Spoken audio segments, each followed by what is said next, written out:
여러분께서 두 개의 뇌를 가지고 있다는 사실, 믿기 어려우시겠지만 사실입니다. 좌뇌와 우뇌를 이야기하는 것이 아닙니다. 우리는 두 뇌 이외에 또 다른 뇌를 가지고 있습니다. 무슨 말도 안 되는 소리냐고 생각하실 수 있지만 이것은 사실입니다. 우리의 몸에는 제2의 뇌라고 불리는 것이 있는데요. 그것은 바로 장입니다. 장이 어떻게 뇌가 될 수 있냐고요? 장은 학습하고 기억하는 능력까지 있습니다. 이번 영상에서는 장이 왜 우리 몸의 제2의 뇌인지 알아보겠습니다. 우리 장에는 약 1억 개의 신경세포가 있습니다. 이는 척수에 있는 신경세포의 수보다 많은 것이죠. 이 신경세포들이 모여있는 장의 신경망을 우리는 장신경계라고 부릅니다. 장신경계는 소화, 영양 흡수, 음식물 이동과 같은 과정들을 뇌의 직접적인 지시 없이 자율적으로 조절할 수 있습니다. 이와 같은 능력을 가진 장의 신경망은 굉장히 복잡하기 때문에 사람들은 이를 복부의 두뇌라고도 부릅니다.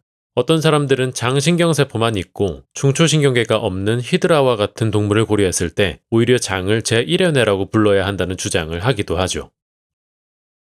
장은 단순히 우리 몸의 소화를 담당하는 것을 넘어 우리의 감정과 행동에 큰 영향을 미칩니다. 우리 기분을 조절하고 수면 및 전반적인 정신 건강에 영향을 미치는 중요한 신경 전달 물질 중 하나는 세로토닌입니다. 흥미롭게도 이 세로토닌은 약 90%가 바로 장에서 생성됩니다. 이는 장 운동성을 조절하는 데에 도움을 주고 기분을 조절하는 데에도 중요한 역할을 합니다. 세로토닌 수치는 행복감, 안정감, 우울감, 불안감 등의 기분과 밀접하게 연관되어 있습니다. 또한 세로토닌은 수면 주기를 조절하는 멜라토닌이라는 호르몬의 전구체로 수면과도 밀접한 연관이 있죠. 세로토닌 외에도 장에서 중요한 신경 전달 물질 중 하나는 도파민이 있습니다. 도파민은 보상체계, 동기부여, 기분 조절 등의 중요한 역할을 하는 신경 전달 물질입니다. 체내 도파민의 약 50%가 장에 존재하며 이는 장의 운동성을 조절하고 혈류를 조절하여 소화 기능에 영향을 줍니다. 또한 면역 반응에도 영향을 미칩니다. 최근에는 장이 학습하고 기억하는 능력이 있다는 연구 결과가 발표되기도 하였습니다. 연구자들은 장을 반복적으로 팽창시켰을 때 처음에는 장의 운동 뉴런들이 강한 반응을 보였지만 시간이 지남에 따라 동일한 자극에 대한 반응이 점점 줄어드는 습관화를 관찰했습니다. 또한 염증이 발생한 후에는 약한 자극에도 더 강하게 반응하는 민감화 현상을 발견하였는데 이는 염증이 사라진 후에도 오랫동안 지속되었습니다. 이는 장이 장기 기억을 가지고 있을 수 있다는 증거이기도 합니다. 또한 연구자들은 특정 화학 자극과 장 팽창을 동시에 여러 번 발생시킨 후 나중에는 화학 자극만으로 장이 팽창하는 조건 반사를 확인하였는데요. 이는 파블로프의 개실험과 비슷하게 특정 자극을 다른 자극과 연관시킬 때 발생하는 현상입니다.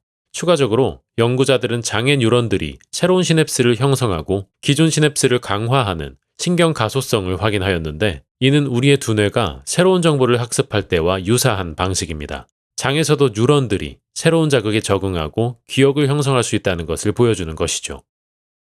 우리 몸에서 장과 뇌는 아주 밀접하게 연결되어 있습니다. 이를 우리는 장뇌축이라고 부릅니다. 장과 뇌는 미주신경으로 연결되어 있으며 미주신경은 장에서 일어나는 일을 뇌로 전달하고 뇌의 신호를 장으로 전달합니다. 예를 들어 우리가 스트레스를 받으면 이에 대한 신호가 미주신경을 통해 장으로 전달되어 소화에 영향을 줄 수 있습니다. 과민성 대장증후군이 바로 이와 같은 것이죠. 반대로 크론병이나 대장염과 같은 염증성 질환은 장뇌축에 영향을 미쳐 피로와 우울증과 같은 증상을 유발할 수도 있습니다. 또한 최근에는 장뇌축을 확장하여 장뇌 미생물축이라고 부를 정도로 장내 미생물이 우리의 건강과 정신 상태에 미치는 영향을 강조하는 연구들이 발표되고 있습니다. 우리 장에는 약 100조 개의 미생물이 살고 있으며 이들은 소화, 면역체계, 신경계 등 여러 생리적 과정에서 중요한 역할을 하고 있죠. 장내 미생물 군집의 균형과 다양성은 우리의 건강에 중요한 영향을 미칩니다. 지금까지 설명드린 대로 장은 제2의 뇌로 불리울 만큼 우리 몸에서 매우 중요한 장기입니다. 장은 우리의 기분, 행동, 정신 건강에 큰 영향을 미치기 때문에 장을 건강하게 유지하는 것이 중요한데요. 이를 위한 방법 4가지를 소개해드리고자 합니다. 첫 번째는 균형 잡힌 식단입니다. 특히 섬유질이 풍부한 음식, 야채, 과일, 통곡물을 섭취하는 것이 중요합니다. 이들은 장내 유익한 미생물을 늘리는 데에 도움을 주죠. 두 번째는 프로바이오틱스와 프리바이오틱스 섭취입니다. 프로바이오틱스는 유산균이라 생각하시면 되는데요. 이는 장내 미생물의 분포를 건강한 상태로 유지하도록 도와줍니다. 요거트, 김치, 콤부차와 같은 발효 음식들에 풍부하죠. 프리바이오틱스는 장에서 프로바이오틱스 미생물만 선별적으로 키울 수 있는 올리고당으로 장에 있는 유익균들을 키우는 데에 도움을 줍니다. 마늘, 양파, 바나나와 같은 음식들에 풍부하죠. 세 번째는 스트레스 관리입니다. 장뇌축으로 인해 뇌의 스트레스는 장에도 부정적인 영향을 미칩니다.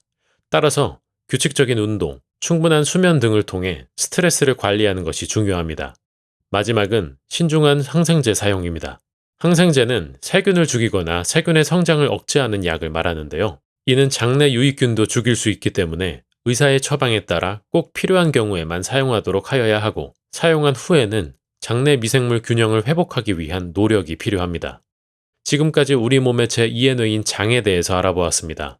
충분히 제2의 뇌로 불리울 만하지 않은가요? 여러분의 의견을 댓글로 남겨주세요. 구독과 좋아요는 큰 힘이 됩니다. 시청해주셔서 감사합니다.